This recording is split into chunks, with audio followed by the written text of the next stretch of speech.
જલજીની 11 નિમિત્તે ઠાકોરજીનો વરઘોડો નીકળ્યો, એમાં મને આમંત્રણ મળ્યું. વર્ષોથી આજે આ વરઘોડો નીકળ્યો છે. એકતાના દર્શન આજે થયા રાધાપુરની અંદર. સમગ્ર સમાજ આ વરઘોડાની અંદર જોડાયો, એ બદલ સમગ્ર સમાજને અભિનંદનને પાત્ર છે.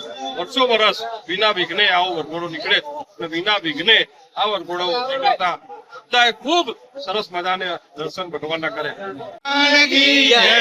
આજે પરંપરાગત રીતે અમારે ઠાકોર વાસમાંથી જલજીલણી 11 નો ઠાકોર ભગવાનનો ભવ્યથી અતિ ભવ્ય શોભાયાત્રા આ રાધનપુરમાં નીકળે છે. એમાં 18 આલમના લોકો બહુ ઉત્સાહભેર જોડાય છે. એમાં બીજી પણ અન્ય સંસ્થાઓના એ રથ લઈને આજે અહીંયા ભગવાનના અહીંયા તળાવમાં આવીને ભગવાનજીનું સ્નાન કરીને પરંપરાગત રીતે દરેક સમાજના લોકો આવીને બહુ ઉત્સાહ આનંદભેર ભગવાનજીને નવો પધરામણી કરીને વાઘા પહેરાવે છે. ખૂબ આનંદની વાત, ખૂબ ઊંચા બોલો ઠાકર ભગવાન.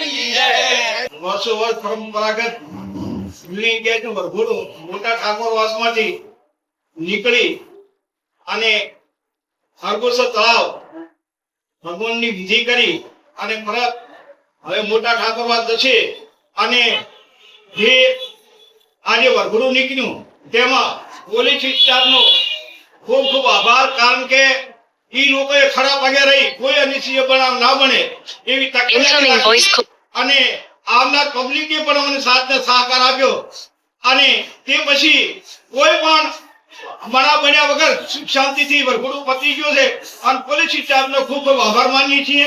એસપી સાહેબનો પણ ખૂબ ખૂબ આભાર માનીએ છીએ. રાજકીય આગેવાનમાં આવવાના હતા ઘણા, પણ અમુક સંજોગો એવા થયા એટલે નથી આવી ગયા. દિનેશભાઈ ઠાકોર ધારાસભ્ય, લવેટી ઠાકોર, હેતલબેન ઠાકોર જિલ્લા પ્રમુખ તેમજ અન્ય આગેવાનો સાધુ સંતો બધા વધારી અને વરઘોડાની શોભા વધારી તે બદલ એમનો પણ ખૂબ ખૂબ આભાર માનું છું.